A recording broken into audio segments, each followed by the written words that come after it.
शेतकरी कर्जमाफी, शेतकरी राज्यातील शेतकऱ्यांना कर्जमाफी बाबतीमध्ये काय शेतकऱ्यांनी काय सदस्यांनी प्रश्न उपस्थित केले? आपल्या सर्वांना माहिती आहे की आम्हा सामील शेवटी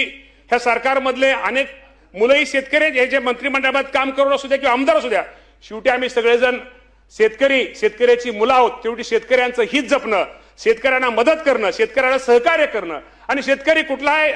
कुठं निसर्गाच्या ह्याच्यावर लहरीपणामुळं किंवा काही अडचणीमुळे शेतकरी अडचण येते, या शेतकऱ्याला कुठेतरी निश्चित प्रकारे एक आधार दिला पाहिजे, या शेतकऱ्याला कुठेतरी मदत केली पाहिजे, सहकार्य केलं पाहिजे. यासाठी या राज्याचे मुख्यमंत्री देवेंद्र फडणवीस साहेब असतील, एकनाथजी शिंदे साहेब असतील, स्वर्गीय मी मुद्दाहून अजितदादांचं नाव का घेतो, दादा त्या मिटिंगला, दादा त्या ह्याला हजर होते आणि काही प्रतिनिधी, शेतकऱ्यांचे प्रतिनिधी, काही शेतकरी नेते पण त्या मिटिंगला हजर होते की या शेतकरी कर्जमाफी बाबतीमध्ये एक चांगल्या प्रकारचा कुठेतरी निर्णय घेतला पाहिजे. यासाठी मुख्यमंत्री आणि दोन्ही उपमुख्यमंत्र्यांनी त्यावेळेस आपल्याला माहिती आहे की प्रवीण परदेशी साहेबांच्या अध्यक्षतेखाली एक कमिटी स्थापन केली आणि ते कमिटीला सांगितलंय, गाईडलाईन दिले, कमिटीला सांगितलंय की साधारणतः आपण एप्रिल महिन्याच्या पहिल्या आठवड्यापर्यंत आम्हाला या कर्जमाफीच्या बाबतीमध्ये शेतकऱ्यांना कर्जमाफी ही कशी दिली पाहिजे, त्यामध्ये निकष काय असलं पाहिजे की जेणेकरून माझ्या महाराष्ट्रातील शेतकऱ्यांना त्याचा कसा फायदा जास्त होईल, हे निकष साधारणतः एप्रिल महिन्याच्या पहिल्या आठवड्यामध्ये त्यांना आम्ही